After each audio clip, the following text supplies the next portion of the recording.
नमस्कार वरदान दोस्तों, मांगूंगा आज हम आपको बिहार में हो रहे बिहार एक गंदी ग्राम। राजनीति और झूठे वादे से रूबरू कराना चाहते हैं। न जाने कितने सच बोलने वाले लोगों को बिहार के राजनेताओं ने मुंह बंद कर देता है। या तो उसे जेल के सलाखे में भेज दिया जाता है या फिर आपने गुंडे से गोली मारकर हत्या करवा देता है। बिहार में किसी को हिम्मत नहीं होती। सच्चाई बोलने को अगर आगे चढ़ बढ़कर कोई बोलता है तो उसके परिवार वाले सदस्य को धमकियां देना या फिर मजबूर करके उसी भ्रष्टाचार राजनीति में शामिल हो जाना। बिहार का संघर्ष सत्ता, शोषण और एक जनता की लड़ाई है। यह बिहार, जिसे कभी नालंदा और विक्रमशिला जैसे प्राचीन विश्वविद्यालयों की धरती कहा जाता था, आज राजनीतिक षड्यंत्रों, भ्रष्टाचार और व्यवस्थागत उपेक्षा का प्रतीक बन चुका है। यहाँ की सरकारें सिर्फ सत्ता बचाने के लिए जनता को झूठे वादों और डर के सहारे नियंत्रित करती हैं। यह कहानी है उन लाखों बिहारियों की जो अपने ही राज्य में पराये बनकर रह गए हैं।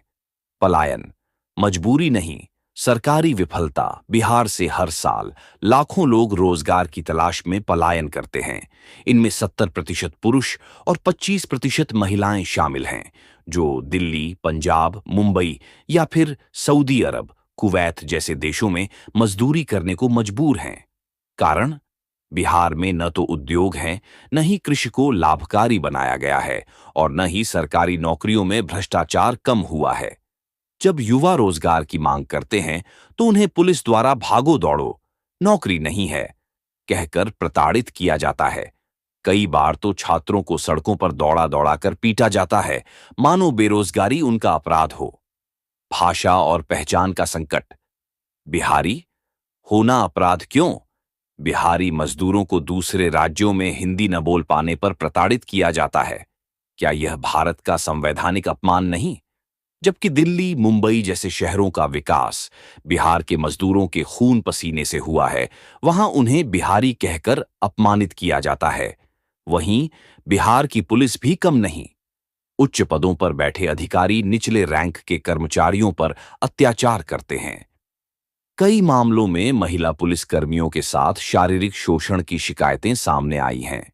क्या यही न्याय व्यवस्था है? किसानों की आत्महत्याएं और सरकारी लूट। बिहार के किसान आज भी पुराने तरीकों से खेती करने को मजबूर हैं। सिंचाई के लिए बिजली नहीं, बीज और उर्वरक काले बाजार में मिलते हैं। जब फसल बर्बाद होती है तो सरकारी मुआवजे का पैसा अधिकारियों और नेताओं की जेब में चला जाता है। किसान जब आवाज उठाते हैं तो उन्हें कोर्ट कचहरी के चक्कर में फंसा दिया जाता है। सरकारी दफ्तरों में पैसे के बिना फाइल नहीं हिलती। यही बिहार की सच्चाई है। नेताओं का दबदबा।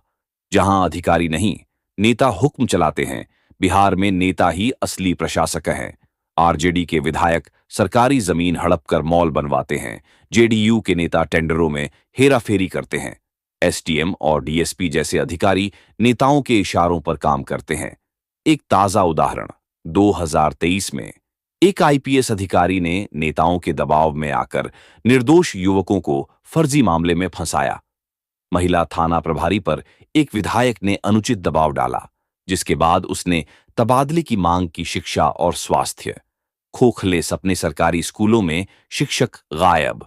छात्रों को पढ़ाने के बजाय मिड डे मील बनाने में लगाया जाता है।